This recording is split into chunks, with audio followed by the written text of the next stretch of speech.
안녕하세요. 닥터 유 유태우입니다. 오늘의 주제는 마음 평화 찾기가 스트레스입니다. 마음의 평화, 마음의 평화를 찾으려고 한다. 이게 이제 스트레스라는 거거든요. 마음의 평화를 찾는 동기가 뭘까요? 그것은 이제 반대로, 그것은 마음의 불안정에서 시작되겠죠. 내 마음이 불안정한 겁니다.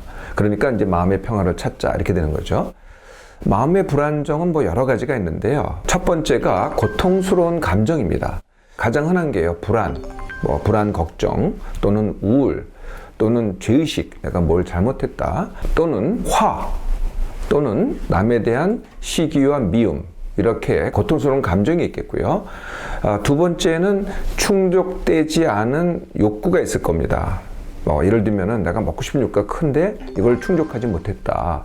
또는 성취를 하고 싶은데 원하는 만큼 성취를 못했다. 관심을 받고 싶은데 관심을 못 받았다. 인정을 받고 싶은데 인정을 못 받았다. 이렇게 충족되지 않은 욕구가 있을 때가 또 마음이 불안정합니다. 그 외에도 마음이 불안정한 경우가 많습니다. 내가 집착이 있을 때, 집착이라는 것은 내가 원하는 대로 되지 않는데 계속하는 겁니다. 또는 힘든데도 계속하는 거죠. 이걸 이제 집착이라고 하죠. 내가 원하는 대로 되지 않을 때, 남과 또는 내가 하는 일이 내가 원하는 대로 되지 않을 때, 이럴 때는 어떻게 돼요? 실망을 하게 되겠죠. 또는 좌절을 하게 됩니다. 이것도 마음의 불안정입니다. 내가 상실의 위기가 있을 때, 내가 뭐 건강을 크게 해쳤다든지, 내가 큰 사고를 당했다든지, 아니면 실직을 겪게 된다든지, 아니면 재산상의 큰 손실을 본다든지, 이럴 때 이렇게 이제 상실의 위기가 있을 때 내 마음은 불안하고 안정되지 못하죠.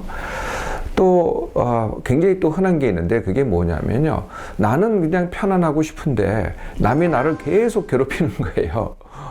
뭐 주위에 이제 가까운 사람이죠. 많은 경우에는요, 가까운 사람이 이렇게 나를 행복하게도 하지만은 나를 힘들게도 하거든요. 나한테 마음의 불안정을 주는 남이 주위에 있을 때, 이럴 때 우리들은 마음이 불안정하고 마음 평화를 찾게 됩니다. 마음 평화를 찾는 여러 가지 방법이 있을 텐데요. 어떤 방법이 있을까요? 흔한 방법으로 쉽게 할 수 있는 게 책, 또는 음악 듣기, 아주 평화로운 음악 듣기, 또는 영화 보기, 이런 것도 있을 거고요. 강의 듣기, 아니면은 이렇게 이제 명언들이 있어요. 이렇게 마음의 평화를 주는. 그래서 명언들을 이렇게 좋은 글이라 그래서 보내주기도 하고, 이런 걸 통해서 마음 평화 찾기를 합니다. 아니면은요, 가장 마음 평화 찾기 대표격이라고 하면은 종교를 들 수 있지 않을까요? 그러니까 교회를 나간다, 절에를 나간다, 성당에 나간다, 이런 것들이 있겠죠. 제가 이 절에 한번 가본 적이 있었어요. 조그만 절이었는데요. 신도도 그렇게 많지 않고, 스님의 설법이 다 끝난 다음에 이렇게 이제 참석한 사람들이 이렇게 많지는 않았어요. 그래서 참석한 사람들끼리 이제 친교의 시간을 갖게 해주더라고요.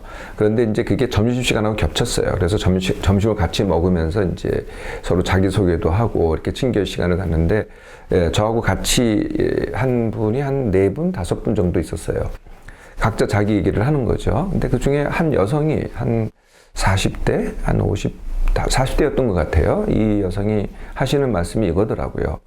그러니까 왜 이 절에 왔느냐, 이게 질문이었던 것 같아요. 그게 화제였는데 이분의 대답이, 내가 마음이 불안해서, 그건 내가 어쩔 수 없어서, 그건 어디가 어쩔 수 없어서 그래서 절에 왔다, 이렇게 대답을 하시더라고요. 그래서 내가 마음이 불안할 때, 불안정할 때 흔히들 우리는 종교를 찾는 것 같아요. 그 외에도요, 여러 가지 방법이 있는데요. 그 중에 하나가 이제 멘토 찾기입니다. 나한테 이렇게 내 불안을 갖다가, 또는 불안정을 갖다가 해소해 줄 수 있는 그런 사람을 찾는 것. 아니면은 요새 그런 훈련하는 데가 많은 것 같아요. 명상센터라든지 또는 마음 훈련이라든지 이런 데를 찾아서 내 마음의 안정을, 마음의 평화를 찾아가는 거죠. 그 외에도요, 실제로 이제 어떤 거를 하는 분들도 많이 있는데, 그 어떤 거라는 게 이제 이런 것들입니다. 아예 여행을 떠납니다. 또는 여행 중에 순례를 하는 경우가 있죠. 유명한 게 이런 게 있죠. 스페인에 가면 있습니다. 산티아고 가는 길이라고요. 이런 순례길을 떠나는 경우도 있고, 우리나라에는 이제 템플 스테이, 네, 절에 가서 이제 며칠을 갖다가 묵으면서 마음의 평화를 찾게 하는 분도 계시고요. 더 나아가서는요, 내 마음의 불안정을 네, 타인에 대한 희생과 봉사로 승화시키는 분도 있으시더라고요. 네, 그래서 더욱더 타인에 대한 사랑을 갖다가 더 크게 베푸는 거죠. 그래서 내 평화를 찾는 겁니다. 증세가 아주 심한 분들은요, 아예 이제 치료자를 찾습니다. 그래서 상담도 받고 또는 약도 먹고 이런 경우도 있죠. 이렇게 어떻게 보면은 마음 평화 찾기는 당연한 것 같은데요. 근데 여기에 또 스트레스가 숨어 있습니다. 그 이유는요, 첫째, 이게 이제 뭔가 새로운 거를 해야 되거든요. 새로운 걸 찾아야 되고, 새로운 걸 해야 되고, 새로운 행동을 해야 되고, 새로운 환경에 적응해야 되고, 이렇게 새로운 걸 하는 것 자체가 이미 스트레스라는 거죠. 또 어느 정도의 훈련을 해야 됩니다. 그러니까 훈련하는 게 스트레스죠. 두 번째는요, 이게 현재 내가 갖고 있는 문제, 그러니까 내 마음의 불안정을 일으키는 문제를 회피하는 게 되거든요. 근데 그걸 해결하는 게 아니고요. 그걸 갖다가 회피하기 위해서 새로운 곳을 찾는 경우가 많다는 거죠. 그러면 원래 내 문제는 어떻게 되겠어요? 그대로 계속되는 겁니다. 이게 없어지지 않고 계속되는 거예요. 세 번째 이유는요, 이게 의존이라는 문제를 낳습니다. 결국은 내 문제를 내가 직면하지를 못하고 그게 뭐가 됐던 다른 것에 의해서, 다른 사람에 의해서 또는 종교에 의해서 이것을 해결하고자 하면 그게 의존이 되는 거거든요. 네, 그러다 보니까요, 이런 세 가지 이유 때문에 결국은 이제 내 문제 해결하기까지 갈 수도 있는데요. 그때까지 정말 불필요한 것을 굉장히 많이 하게 된다는 거죠. 이게 사실은 스트레스입니다. 이러한 그 불필요한 노력을 하는 이유가요, 마음의 불안정에 대해서 우리가 갖고 있는 관점, 이것이 사실 원인이 될 수도 있다는 거거든요. 그러니까 마음의 불안정은 피해야 된다, 이걸 해결해야 된다, 이렇게 본다는 거죠. 부정적으로 본다는 거거든요. 그래서 고통으로 보고 부정적으로 보면은 그 자체가 다시 스트레스가 되고, 그래서 마음 찾기를 또 해야 되고, 이렇게 악순환이 된다는 겁니다. 불필요한 노력을 하게 되고. 그런데요, 이 모든 생물, 그러니까 동물에서 이게 공통적으로 나타나는 건데요. 불안정이라는 게 꼭 나쁜 것만은 아니라는 거거든요. 네, 불안정이 있는 이유는 지금 현재 뭔가가 필요하다. 그 뭔가가 뭐냐면은 변화가 필요하다는 내 몸의 신호입니다. 알고 보면은요. 또 다시 뒤집고 보면은요, 변화를 하기 위한 에너지죠. 네, 그 에너지를 갖다가 어디다 쓰느냐, 그거를 마음 평화 찾기에 쓰느냐, 아니면은 정면으로 내가 내 문제를 보고서 그걸 갖다가 해결하는 데 쓰느냐, 이 선택이라는 거죠. 이 마음의 불안정을 이용해서요, 실제 변화를 끝내잖아요. 네, 그러면은요, 내가 능력이 생깁니다. 두 번째, 경험이 축적되죠. 세 번째, 이를 뭐라 그러냐면은 성장이라고 합니다. 여러분들 과거를 한번 잘 살펴보세요. 내가 성장할 때 절대 마음이 편하지 않았습니다. 네, 그걸 뒤집어 놓고 보면은 마음이 불편할 때가 내 성장의 기회가 된다는 거죠. 자, 그래서 이런 경우에는요, 마음 평화 찾기보다는요, 내게 필요한 변화를, 내게 요구되는 변화를 쉽게 하기를 하면 됩니다. 다시 말해서 상황이나 남을 바꾸는 게 아니고요, 내가 내 문제를 스스로 주도해서 변화시키는 거죠. 자, 그 방법이요, 알밭 원십 가치입니다. 네, 굉장히 말이 어렵죠.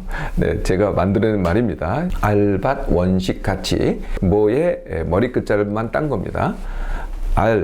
알고, 받아들이고, 원하고, 쉽게 하고, 같이, 함께, 또 혼자.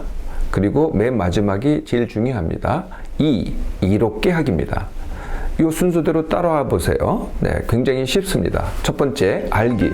지금 나한테 처해진 상황이 뭔가, 내 불안을 일으키는 상황이 뭔가를 먼저 알아야 되겠죠. 네. 스스로 이렇게 성찰을 해보면은 아는 경우가 사실은 대부분입니다. 잘 모르겠으면은 주위에서 물어보면 됩니다. 가까운 사람한테 물어봐도 되고요. 정 안 되겠으면 그때 전문가한테 물어봐도 됩니다. 여하튼 첫 번째 시작은 알기부터 시작을 하는 거죠.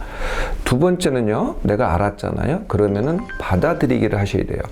내가 그렇구나. 내 몸이 그렇고, 내 마음이 그렇고, 현재 상황이 그렇구나. 네, 여기에 받아들이지 않는 게 뭐겠어요? 화내거나, 과거를 후회하거나, 또는 그런 일이 안 생겼으면 하고 바라거나 이런 것들은 이제 받아들이는 것이 아니죠. 네, 두 번째가 받아들이기입니다.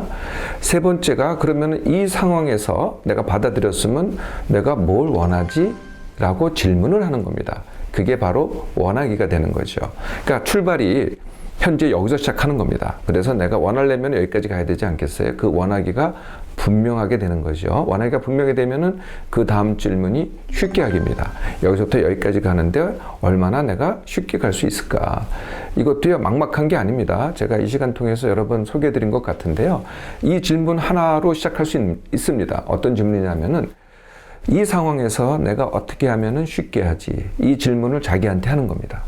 네, 처음에는 되게 막막한데요. 자꾸 진정으로 질문하면은 답이 나옵니다.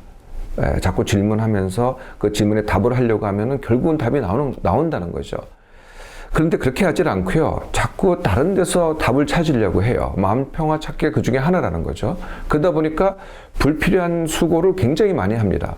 그러니까 다른 걸 통해서 정면으로 내가 질문하지 않고 다른 걸 통해서 답을 찾으려고 하면은요, 되게 이렇게 됩니다. 하나를 찾기 위해서 100개의 수고를 하게 되는 거거든요. 그런데요, 내가 나한테 질문하고 답을 찾잖아요. 그러면은 하나 찾는데 보통 5개, 100개 수고를 안 해도 돼요. 이게 굉장히 효율적인 거거든요. 자, 여기까지가 됐으면은 그 다음에 선택할 것이 같이, 함께, 또 혼자입니다. 이걸 내가 혼자 할까? 아니면은 같이 할까? 같이라는 것은 나하고 마음이 같고 행동이 같고 태도가 같은 사람이 있을 때만 가능하고요. 함께라는 건 뭐냐면은 뭐 다 달라요. 네. 뭐 생각도 다르고 태도도 다르고 행동도 다른데 그런데 내가 원하는 것을 함께 할 수 있어요.